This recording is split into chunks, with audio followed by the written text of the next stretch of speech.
نظام ہے اس کو سزاؤں سے شروع کرتے ہیں، جو بہت بڑی زیادتی ہے۔ تو مفتی صاحب تو سزا کی بات کر رہے ہیں، جنہوں نے یہ کہا ہے کہ مارو اور ہڈی نہ ٹوٹے، مفتی صاحب کر رہے ہیں نا سزا کی بات؟ دیکھیں جی، میں آپ کو بتا رہی ہوں کہ یہ ان ایک آیت کی انٹرپریٹیشن بہت زیادہ غلط طریقے سے سارے لوگ کرتے ہیں کہ ایک آیت میں اللہ تعالیٰ نے اجازت دی ہے صرف اس عورت کو جو کہ طلاق بھی نہیں لینا چاہتی مگر پورے شوہر کی اور خاندان کی عزت کو سرعام نیلام کرتی ہے، اس کو کہا ہے کہ تم تعدیب کے لیے اسے کبھی ایک ہلکا تھپڑ یا ایک چپت رسید کر سکتے ہو۔ اس لفظ کو لے کر تو لوگوں نے بہت زیادہ اس کو ایکسپلائٹ کیے۔ میں اس کی بڑی سخت مذمت کرتی ہوں کہ قرآن کریم کے اس نظام رحمت کو اور حضور نبی کریم صلی اللہ علیہ وسلم کی اس سیرت کو کہ جس میں انہوں نے عورت کو اتنا مرتبہ دیا کہ حضرت عائشہ کہتی ہیں کہ میں جب سوئی ہوئی ہوتی تھی تو حضور نبی کریم صلی اللہ علیہ وسلم پنجوں کے بل چلا کرتے تھے کہ میری نیند نہ ڈسٹرب ہو۔ ان کو پوری زندگی میں انہوں نے ایک دفعہ بھی نہیں ڈانٹا۔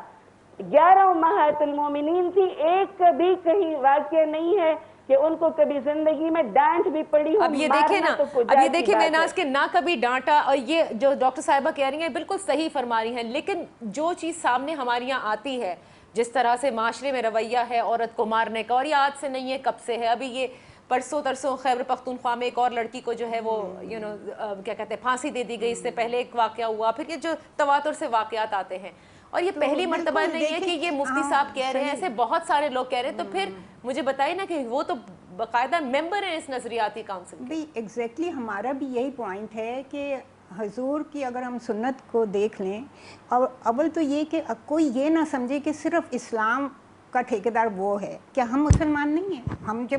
ہم بھی تو مسلمان ہیں نا۔ اب ایک چھوٹی سی جماعت کا اپنے آپ کو اسلام کا ٹھیکیدار سمجھ لینا۔ میں اس میں تھوڑا سا آپ کو پلیز ہسٹوریکل بیک گراؤنڈ بتانا چاہوں گی۔ تحریک پاکستان جب چل رہی تھی، سارے علماء نے، ان کی جماعت کے جو سربراہ تھے ان سمیت سارے علماء نے پاکستان کے قیام کی مخالفت کی تھی۔ یہ لوگ نہیں چاہتے تھے کہ پاکستان بنے، صرف علامہ شبیر احمد عثمانی تھے جنہوں نے قائد اعظم کا ساتھ دیا تھا۔ ان لوگوں نے سب قائد اعظم کو احمق اعظم کہا، پاکستان کے قیام کی مخالفت کی، اور جب پاکستان بن گیا تو یہ ٹھیکیدار بن گئے اسلام کے۔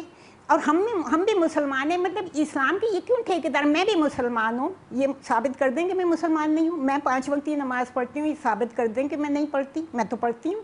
میرے دل میں کیا ہے، میرا اللہ سے کیا تعلق ہے، یہ تو میرے اللہ کو اور مجھ کو پتہ ہے نا۔ یہ کیوں ٹھیکیدار بن گئے ہیں اسلام کے؟ اور جو انہوں نے کہا تھوڑے ہیں، کم ہیں، دیکھیں الیکٹورل ہسٹری پاکستان کی اٹھا کے دی، کتنی سیٹیں ملتی ہیں ان کو۔ ہم تو کراچی میں پیدا ہوئے، کراچی والے ہیں، 2 یا 3 سے زیادہ جماعت اسلامی کو کبھی سیٹیں نہیں ملی۔ کس بنا پہ ہی کہتے ہیں ان کو برتری ہے؟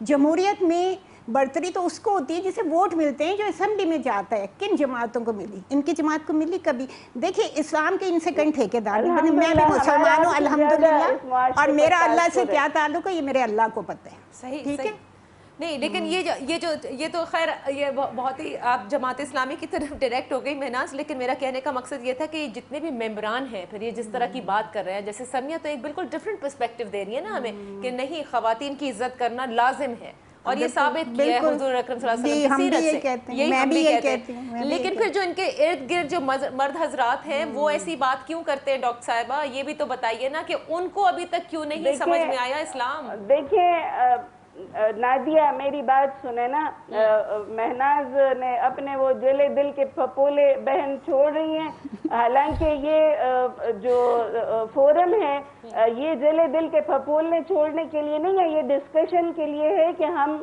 مل جل کر کوئی عورت کی بہتری کے لیے کوئی تجاویز دے دیں۔ ہم معاشرے میں جو اس کے اوپر ظلم ہو رہا ہے، اور سارے لوگ ہی سمجھتے ہیں کہ ظلم جو ہے وہ ہو رہا ہے، جب تشدد بھی ہو رہا ہے، جبر بھی ہو رہا ہے، ان معاشروں میں بھی بہت زیادہ ہے جن میں یہ بڑے سخت قوانین ہیں بھی، اور ہمارے معاشروں میں بھی جس میں قوانین ابھی اتنے زیادہ بنے بھی نہیں ہیں۔ تو ہمیں مل جل کر عورت کو اس سارے ظلم و تشدد سے نجات دلانی ہے. ہمیں واپس اس طرف آنا ہے کہ جہاں پر عورت کی بہت زیادہ عزت تھی. میں ابھی آ رہی ہوں افریقن پارلیمنٹ کے ایک اجلاس سے, اور جتنی زیادہ میں نے وہاں پر مسلمان عورت کی ایک بڑھتی ہوئی جو ان کی توقیر ہے اور جو ویمن امپاورمنٹ ہے, سوڈانی عورت ہے, افریقن عورت ہے, وہ اتنی زیادہ امپاور ہو رہی ہے.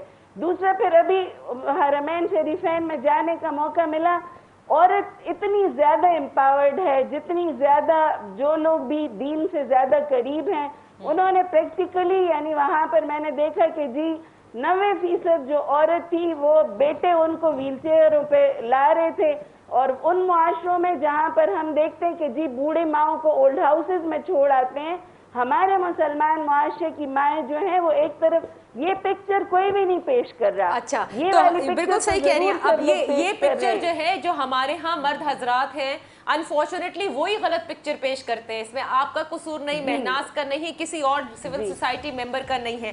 تو ان کو کیسے بدلیں گی؟ اور اب ہم آتے ہیں, ایک بریک لیتے ہیں. جب بریک سے واپس آئیں گے ڈاکٹر صاحبہ, تو چلیں یہ والی بات جو ہے آپ کہتی ہیں کہ آؤٹ آف کانٹیکسٹ میڈیا نے دے دی, لیکن جو بقیہ باتیں کہی گئی ہیں, جو تجاویز ہیں مفتی صاحب کی, جس کے اندر یہ بھی ہے کہ نرسیں جو ہیں وہ خواتین نہیں ہو سکتی, تو we are talking about changing the entire set up of Pakistan. تو اب ہم کس سیٹ اپ کی طرف جانا چاہتے ہیں, اور کیا آپ بھی اگری کرتی ہیں اس سے یا نہیں کرتی؟ ایک بریک کے بعد واپس حاضر ہوں گے اور اس پر بات کریں گے. کہیں مت جائیے, آپ دیکھتے رہیے پس پردہ.